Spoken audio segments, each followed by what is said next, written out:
Hey y'all, Branden Harvey here.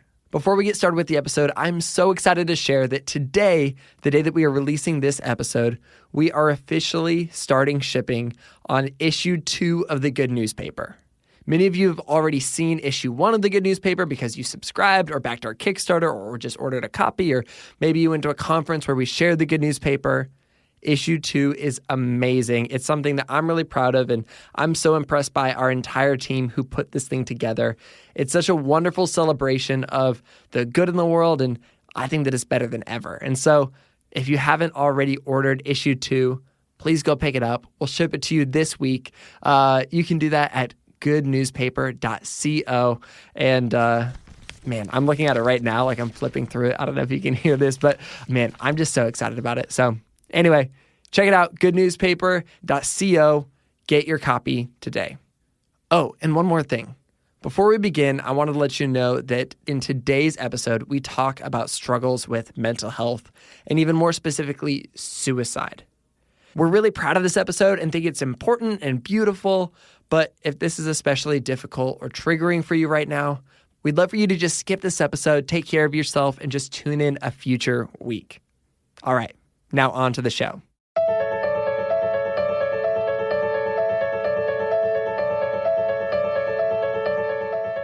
Seconds before Kevin Walsh was about to attempt suicide in 2007, he received an unexpected phone call from his first crush, a girl named Blake Moore.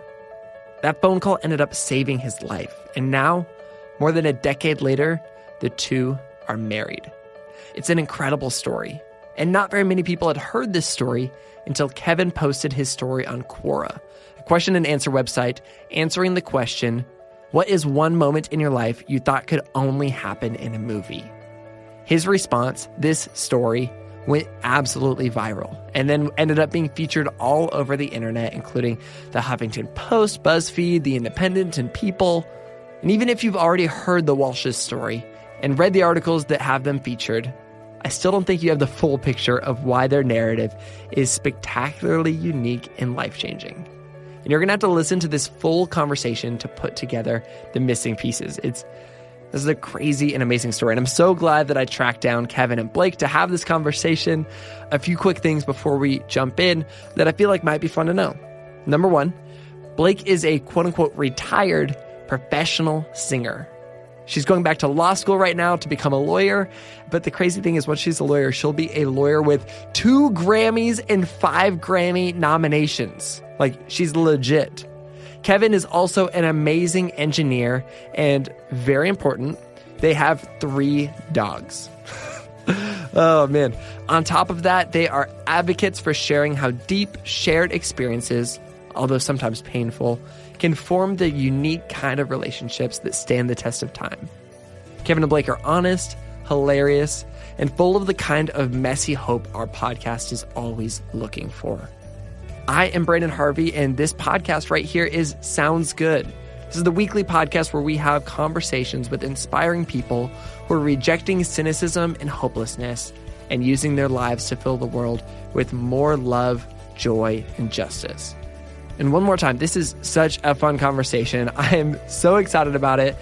And with that, I think this episode is really, really important. And I'm so excited for you to fall in love with these 2 amazing people. They're the coolest, most fun couple ever. I loved my conversation with them so much. Let's do this.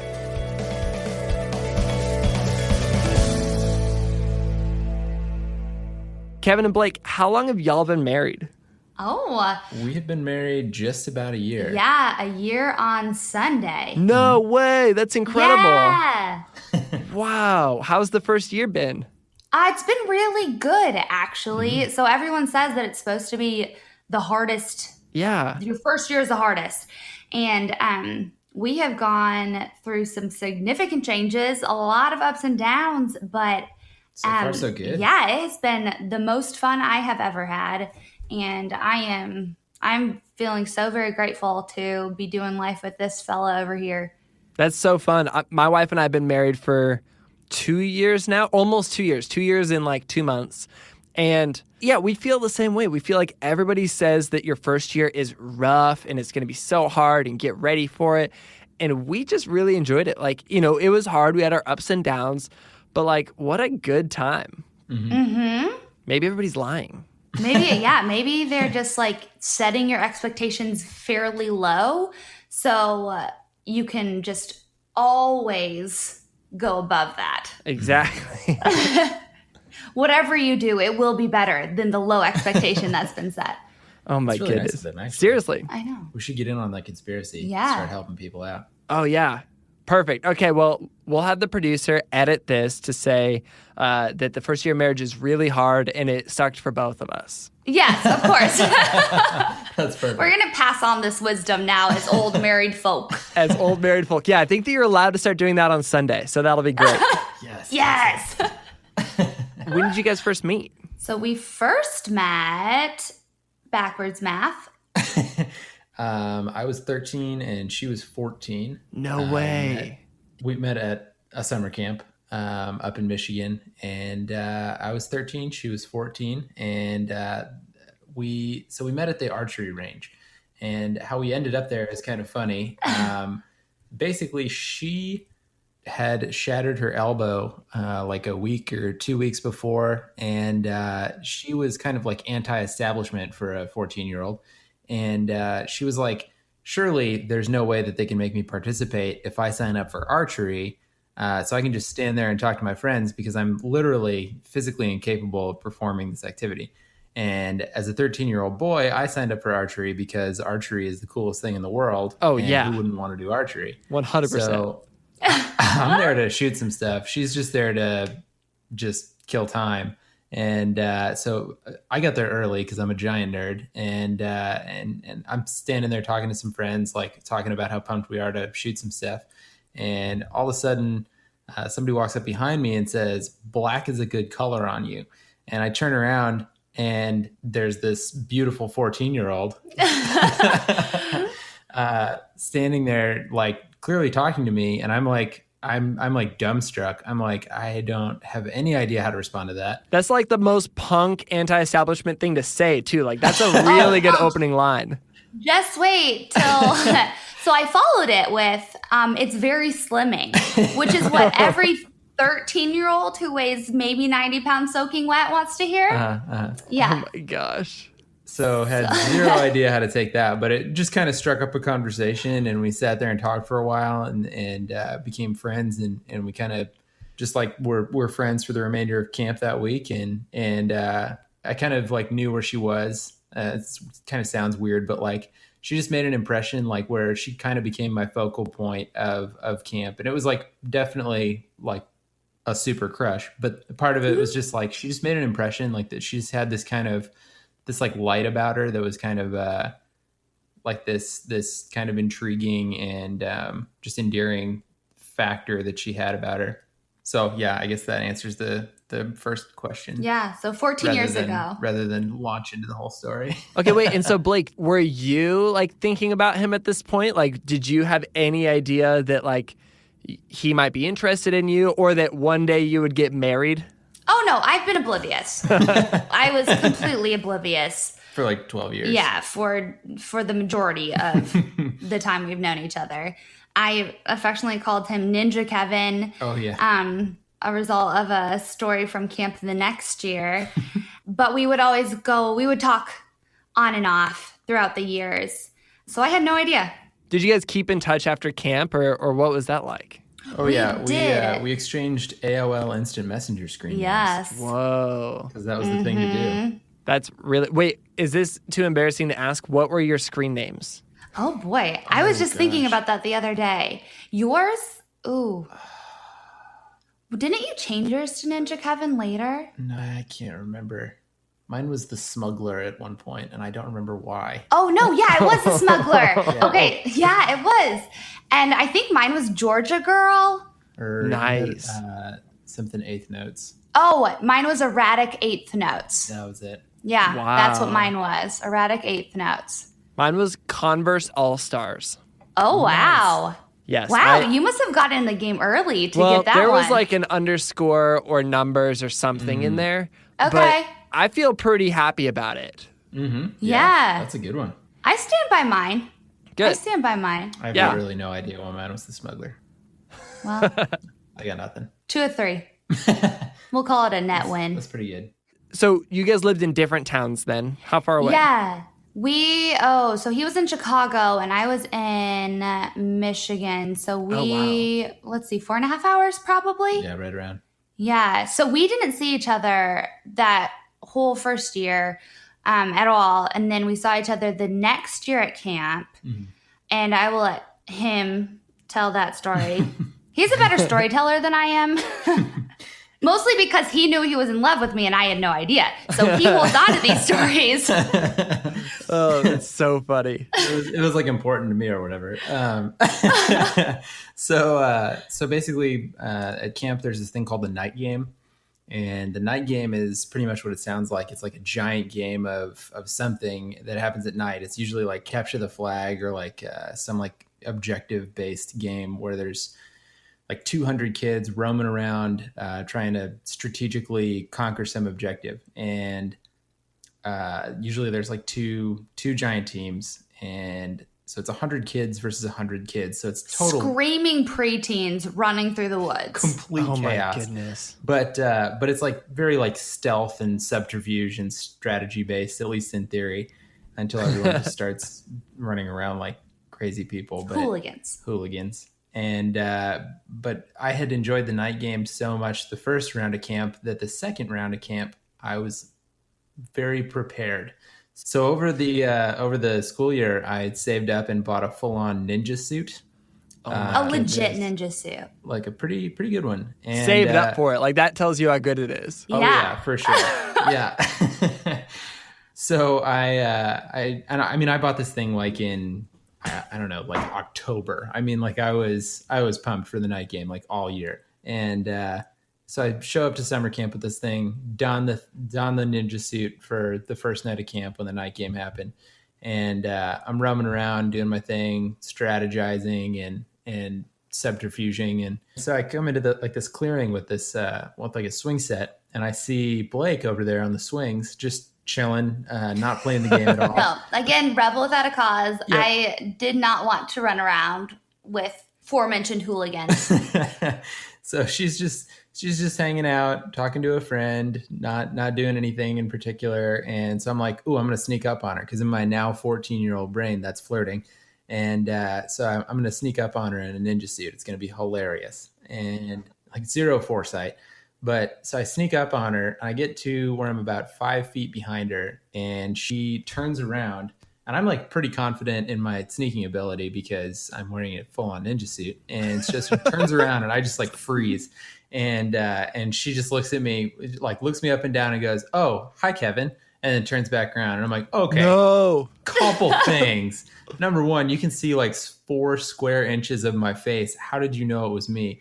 And she's like, "Oh, you have a very distinctive walk. Like your stride hasn't changed." And I'm like, "You didn't see me walk." So to this day, I'm really not positive how she knew it was me. But apparently I walk so distinctly that you can tell it's me gracefully. Without, yeah. Like without an injured gazelle. In a ninja suit. Wow, that's so funny. And then, okay, so post-camp life and, in the AIM world or whatever was going on, like however you were keeping in touch, how much were you keeping in touch? What did communication look like for the two of you? I think we graduated from AOL Instant Messenger oh, good. To texting, where it's still like T9, like old school. Yeah, and you're probably still paying per text. Oh, yeah. Got, definitely. 500 texts a month. Oh, yeah. My parents didn't know her name at the time, but they hated her. But not very much. We weren't talking constantly or anything like that. Just like touching base every once in a while. Fairly consistent. I'd say like a conversation every few weeks or so. Yeah. And so this was in high school, right? Like at this point, you're like talking every once in a while, but for the most part, you're just pretty consumed with normal high school life. Yeah. Yes. What was high school like for you, Blake? So I had been homeschooled up until high school. And really? Yeah. Yeah. So then I went to a little private prep school type deal. There were 66 people in my class, but I was very active with my singing. I was in a professional touring choir, and I played a lot of sports. So, yeah, I was playing soccer and tennis and volleyball, all while touring with this choir that I was in. So, like, friendship-wise, relationally, you were, like, pretty connected. Yeah, I then. was pretty solid. I formed some of my best friendships. Two of the girls that my girls' night posse is what we call each other, GNP. It's very cool. We started that in high school, and they're my best friends, some of my best friends to this day. That's incredible. But okay, what about you, Kevin? What was high school like for you then? Oh, pretty much the same. No. Yeah, the girls' night posse. Also in a touring choir. GNP, man, we go way back. No, so it was pretty different. I would say that like toward the beginning of high school, it was fine. I was like the just kind of nerd. Did you wear your ninja suit to school? That's the real question. But I couldn't help it. You know, black just goes with everything, and it is so slimming. And it looks so good on him. Yeah, no, I was more the like shaggy long hair, Jinko jeans wearing, kind of like grungy kid who is okay at math, and just I had like a kind of a tight little group of friends who we were into video games and not much else, but life was pretty much good. I didn't really enjoy school. Just more from the social angle than anything else, and looked forward to summers like any other kid. But I think middle school and high school at large were just kind of like a weird social pressure, and kind of just like an overarching like I don't fit in here. A period of melancholy. Yeah, like I was just kind of perpetually like looking for my people, and I found 3 or 4 of them, and that was about it. And so it was okay. And then senior year, I kind of took a turn for the worst. I started dating a girl who I kind of made my like top priority, and that really I kind of alienated myself from my existing friends group, and sort of like cut myself off from them and my family, and sort of just put all of my focus and energy into this one human. And then when that suddenly ended, I was just kind of like left with nothing. And it's like a totally normal like situation, happens all the time, like particularly in high school. But for some reason, it just hit me particularly hard. And I think it was like one thing after another. Yeah. And I think part of it too was there were just like other regular life things that happened around that time, like my dog died, and there are just other life things going on that when compounded kind of forms a cloud of dark. Mm-hmm. Yeah, more so than if they were experienced on their own. Yeah, regular stresses that kind of synergize in a nasty way and kind of get blown out of proportion in your mind. And so anyways, I just kind of sank into this fog, and in the next couple of months, I would fall into a deep depression, and eventually resolve to end my own life. And so it kind of, for a couple of weeks, I sort of like planned what I wanted that to look like, and how I wanted that to go. And then eventually I figured it out, and I wrote a note, and I drove to where I was going to do it. And right around 5 to 10 seconds from when I was going to end my own life, my phone rang. This is just like how my brain works.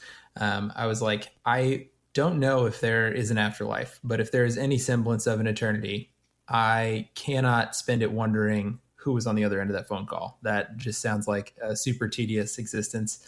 I got to know. And so I look at the front of the phone, because it was a fancy flip phone where the caller ID was on the front. Mm-hmm. And and it was a number I didn't recognize, with a 517 area code. And so I flipped it open and answered it, thinking it's going to be, I'm eligible for some unprecedented savings on my car insurance, or some other marketer or something. And and so I say hello, and it's her, and she says hello.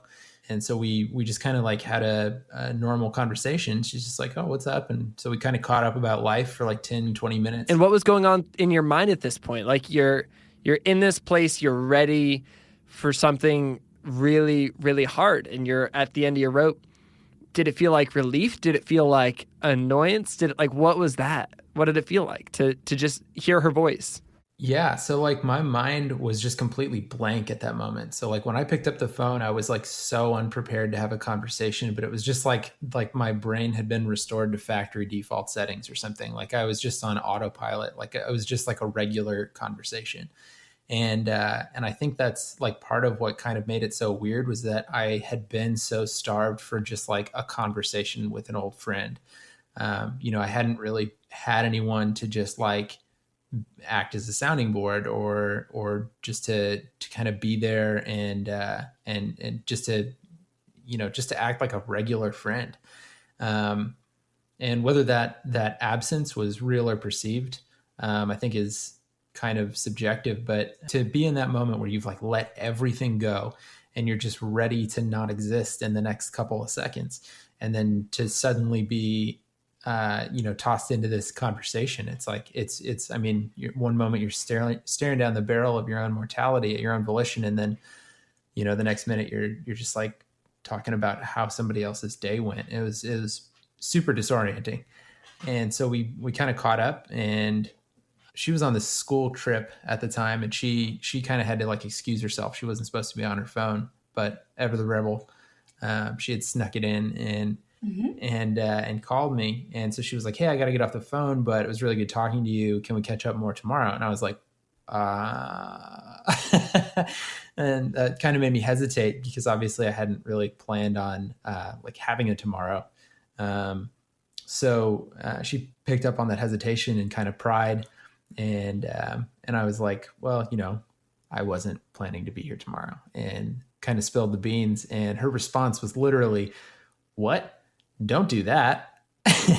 So not prepared.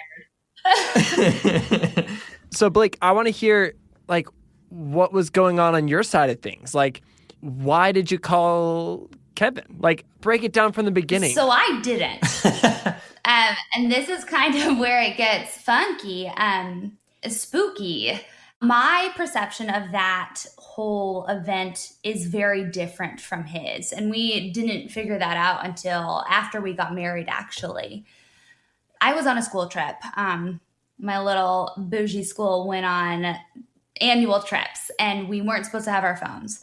And I took mine because, rebel. And I saw his name pop up on my phone. And we hadn't talked for several months. About a year Probably at this point. And it was odd for him to be calling me without texting or something like that. And it was odd enough to where I snuck off and I picked up. And when I did, I said, "Hey, like, what's going on?" And he said, "I'm calling to say goodbye." And it took me back a little bit. So I paused and I was like, "Pardon?"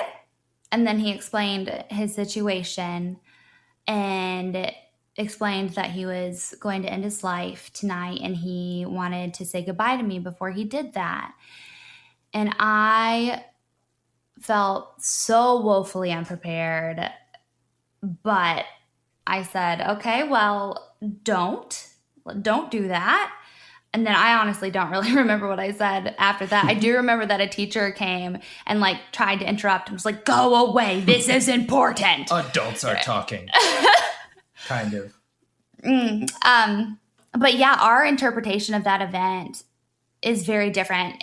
He actually he had switched numbers. So there's no reason why I would have had his new number. His name shouldn't have popped up on my phone. And I had gotten a new phone when I got a new number. So I had like none of my previous numbers, which is why, So he wouldn't have had my number. Yeah. Either way, it makes no logistical sense. And it doesn't even make sense from like why I would reach out to one friend that I hadn't talked to in a year versus all of the friends that were closer and that I had talked to more recently, or somebody in my family or anyone. It made no sense. It was like this seemingly random connection that was made, and then ended up with me not killing myself. Because that's the thing. When she said, what? Don't do that. I was basically like, yeah, okay. Yeah, thank you. That was a really stupid idea. I don't know why. It's what you needed to hear. Yeah. And who you needed to hear it from. Exactly. Yeah. At exactly the right moment when I had, let everything go and I was just this kind of malleable mess of a human. And she said it and I was like, yeah, oh my God, like that's genius.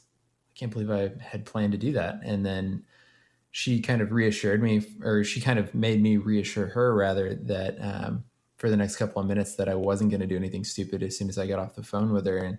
And because I knew his personality, and his personality, he doesn't undertake tasks lightly. He thinks about everything. He's a very type A personality. He fairly deliberate, analyzes every choice. So I knew when he said that it was not something, it was not an impulsive teenage angst moment, that this was something that he had well thought out, that he had left a note, and that he was going to do. So that was a frightening element, I think. But we didn't know that our interpretation of the event was different until after we had gotten married. So we just existed and we had formed this awesome friendship, because that's really what bonded our friendship for so many years, is this shared experience. And it's a hard friendship. It's a hard element to explain to other people that haven't experienced that, the kind of connection at a soul level, not in a romantic way, but just a shared experience, a very deep shared experience that forms a different kind of relationship. And it was crazy just as like the dynamic is really cool, but just as like a foundation for a friendship, it's like that person is now the person who has seen you at your absolute lowest that a human can ever be. It's like at that point, there's no best foot forward. There's no like trying to put on a face for somebody. Like they know your soul. They know like they share your deepest secret. They're in for life.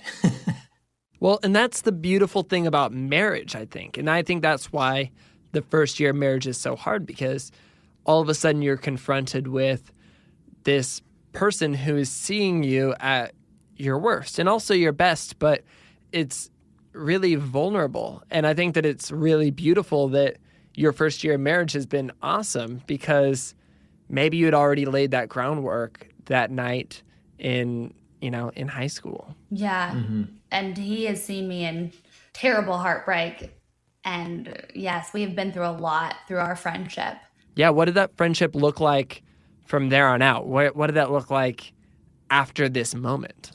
I think that's part of why our respective relationships after that didn't like us being friends, is because it does bond you in a way that you cannot be bonded with other people. But that kind of cemented our friendship in a unique way. And then we moved on from there. He would come visit me every once in a while. He came and visited me college. Yeah, probably the summer after freshman year of college. Okay. So the summer after freshman year of college, he came and visited me, and he had started dabbling in guitar. So he was like, hey, I'm going to play a song for you. So he played Hey There Delilah for me.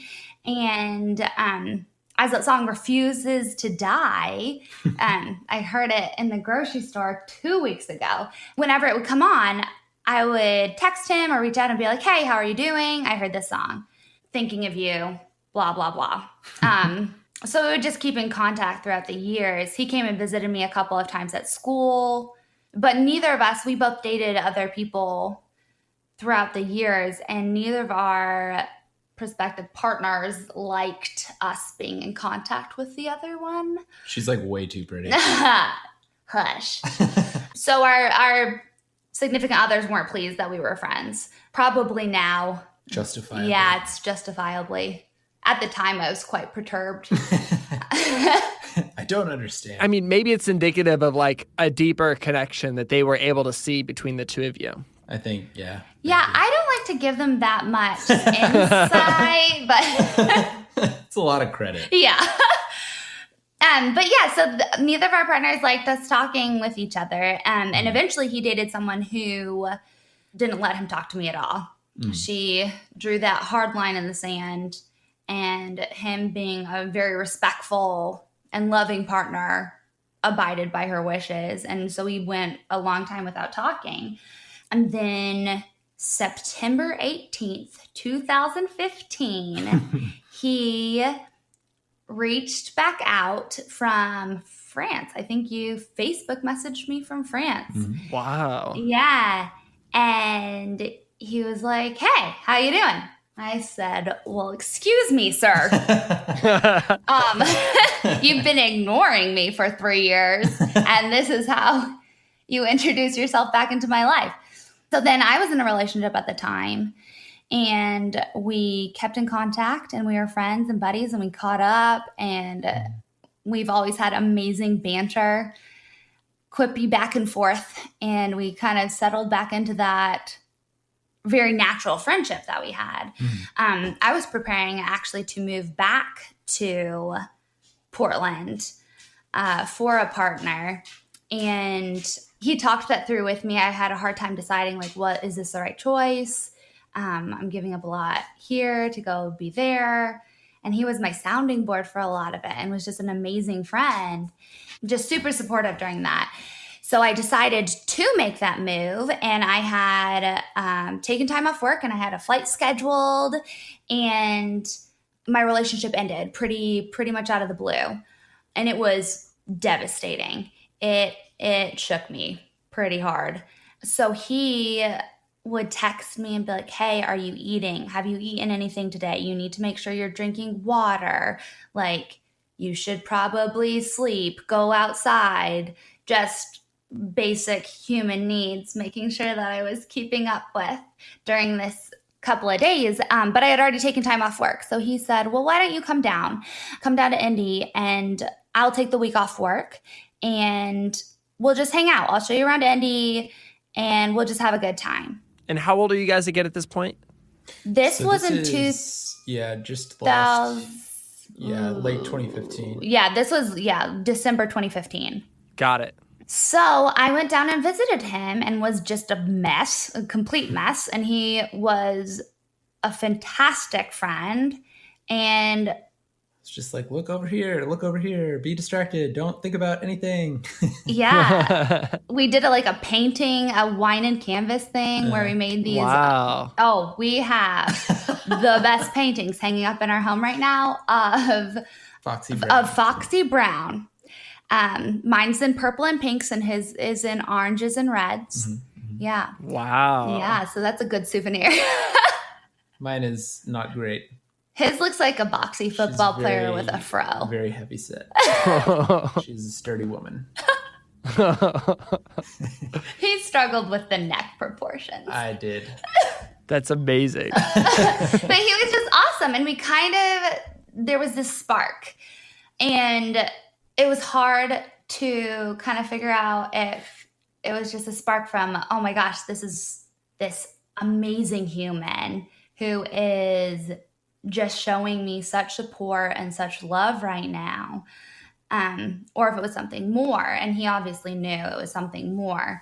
For me, at least, I did.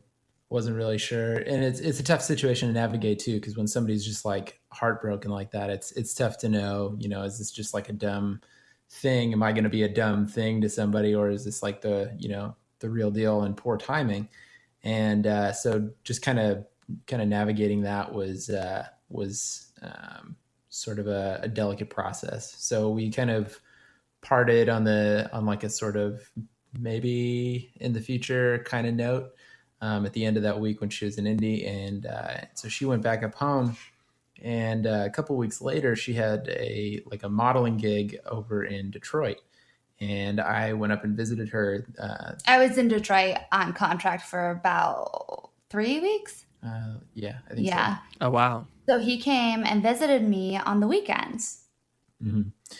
And so the first weekend I went up there, and we had been pretty much in constant contact for, the whole time in between when she left Indy. And we had seen each other a couple of times. Oh, yeah. New Year's. And so I went up for the weekend, and we just kind of hung out and got to talking and had this long discussion that kind of culminated in this sort of crystallizing realization that if anybody didn't realize what they had with her, then they didn't deserve her in the first place. And that I kind of realized exactly what she was and who she was. And anyways, it kind of crescendoed when she asked if I would love her forever. And I was like, well, yeah, obviously. And Wow. she was like, so should we just get married then? What? So completely sound.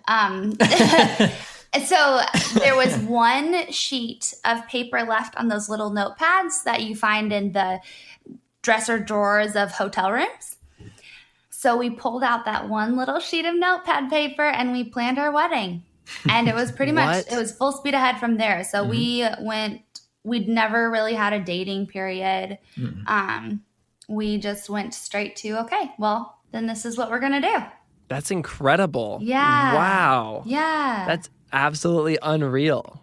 And Kevin, during this time, when Blake was checking in, seeing how you're doing, like, how was your mental health doing? Did you have any other moments that low after that moment?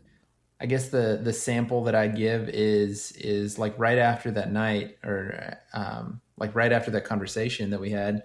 And when we got off the phone, I was like reassuring her, like, no, that's past tense now. Like, that is an idea that I, admit that I had and that was stupid.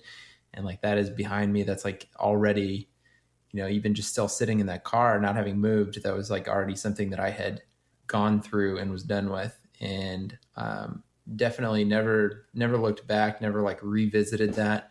I would say that I had like, regular ups and downs through college and all that, but never like anything that I would quantify as depression ever again. And it was like truly an isolated thing.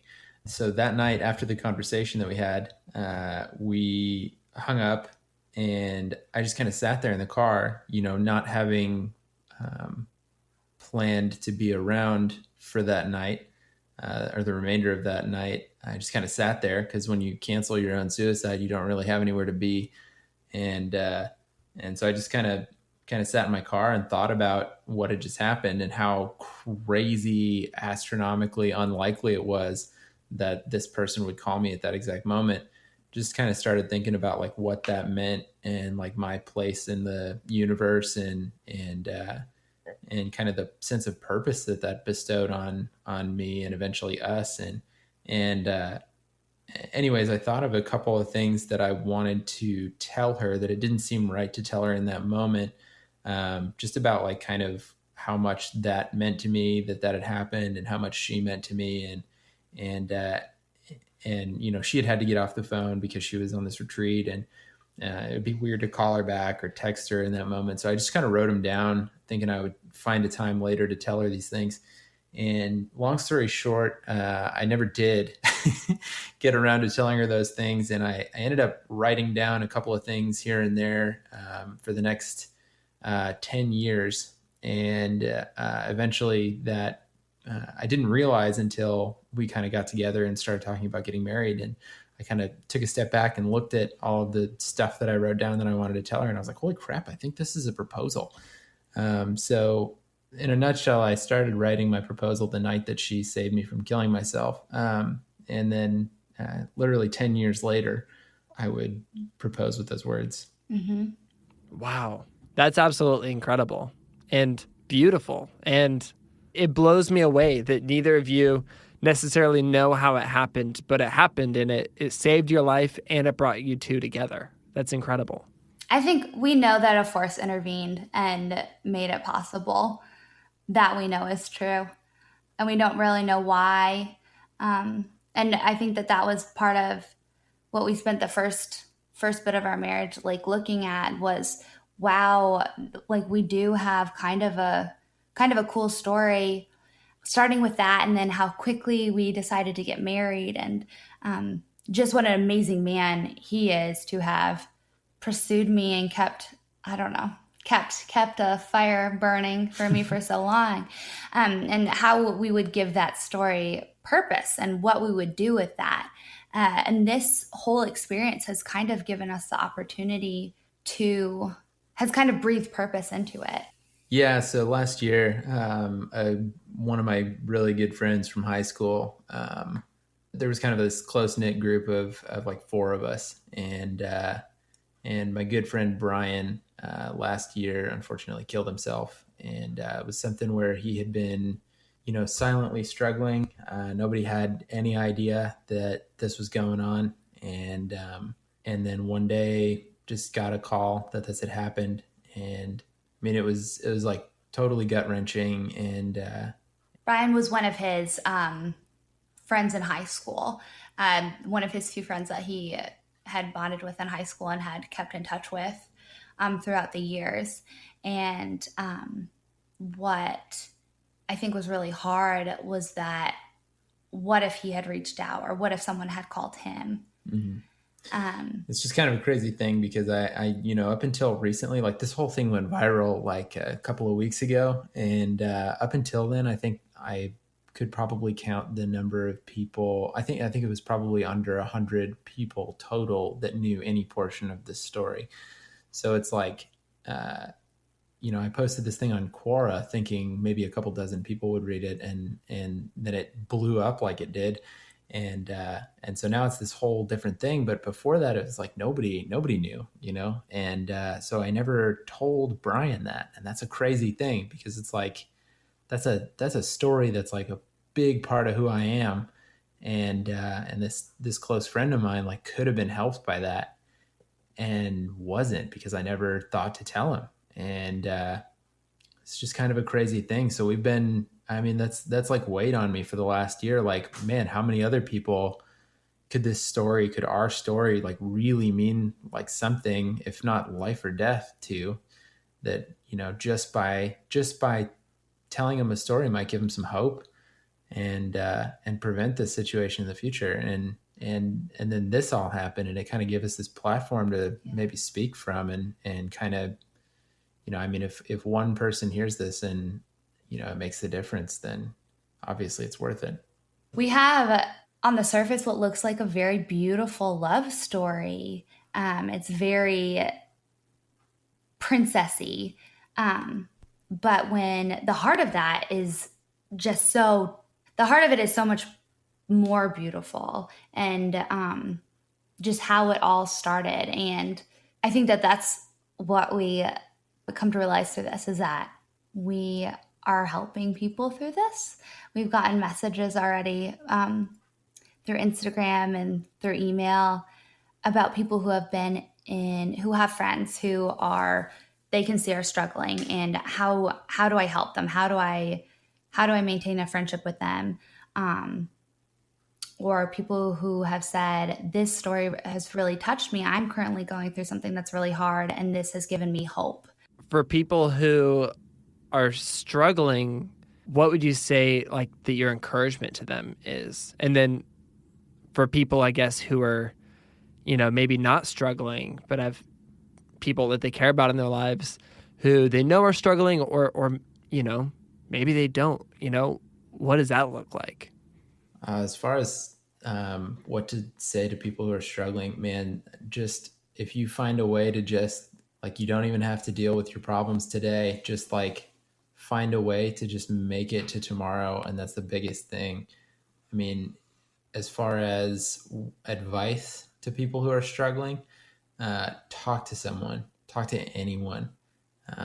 If you just say the words out loud, there is a power to that. And there's something to be said for just hearing your own words. And there's a pretty solid chance that the moment you hear that idea out loud, you're going to realize that it's not what you want at all. And I would say, if you're a person who thinks that you might know somebody who's struggling with this, just reach out. I don't have the statistics on hand, but they're pretty staggering. People who are asked by someone close to them if they are considering suicide are astronomically less likely to commit suicide. So just broach the subject. It doesn't, if you're worried about it being awkward or you're worried about, are we really on that level of friendship where I can ask these questions? Like, don't worry about that stuff. That stuff it pales in comparison to what you can do for somebody if you just ask if they're struggling. And the benefit far outweighs the awkwardness. I'm so thankful that you two have lived out both ends of that, and that you've survived and come together to be able to share that. And you're so right. I think that you really have inspired and encouraged, literally at this point, millions of people. And I think that can make a world of a difference. And I'm excited for you guys to hear stories years down the road of how that has impacted people, because it already is. Yeah. To follow up on what he said about saying it out loud, there is such power in saying things out loud. And I think that when we use the internet, things take on a different shade. Things look different in the written word, and they feel different in the written word. And when you add a voice behind that, and when someone hears the voice behind that, there's a connection there that's made that you cannot get through text. So my big thing in a society where we no longer like to pick up the phone, where your house better be on fire or you better be on fire before you call me, I think it's important to still talk, to still have conversations with people over the phone, to call people if you haven't talked to them in a while, to maintain friendships. I kind of feel like we should end this episode, instead of ending on that note, end on discussing how bad of a flavor the coconut LaCroix is. Oh my gosh!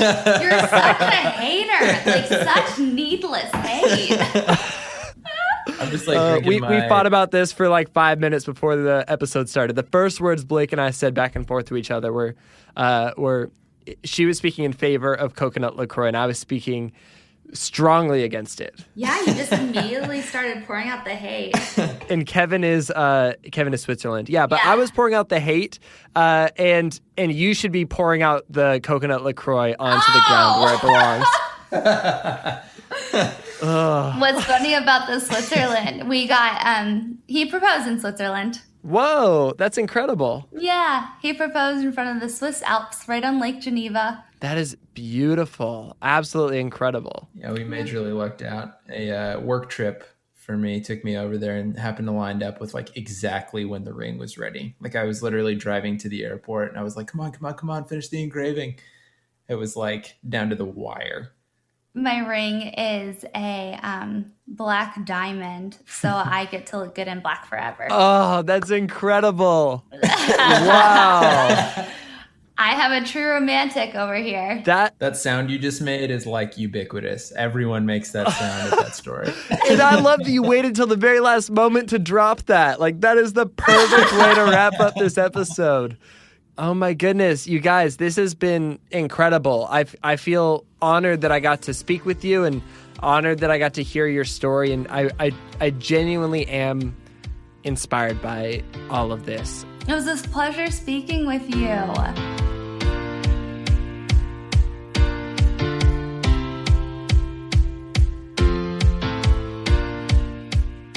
Blake and Kevin just get it. They get what life's about, and they understand how bad that hurts and how messy it can look sometimes. They aren't afraid to name the parts of our stories that are broken. I'm so inspired by that. They understand and model this idea that the stories that have extraordinary amounts of beauty coincidentally hold an extraordinary amount of pain, and neither can survive without the other. Each of these elements must be present for the other to thrive. What a hard and beautiful truth. I'm so struck by how Kevin and Blake are so passionate about how they use their story to create a platform for people to be unafraid of talking about suicide. A lot of people wrestle with thoughts of taking their life. To be exact, on World Suicide Prevention Day, it was released that every year more than 800,000 people die by suicide, and up to 25 times as many make a suicide attempt. Behind these statistics are the stories of those who have, like Kevin, for so many reasons, question the value of their own lives. So let's do something about it. I think Kevin and Blake are onto something when they say that we have to help each other find a way to make it to tomorrow. That's the biggest thing. How do we do that? Talk to someone. Talk to anyone. If you say the words out loud that someone has purpose, value, and are loved, there is a power to that. Reach out to somebody who you think is struggling.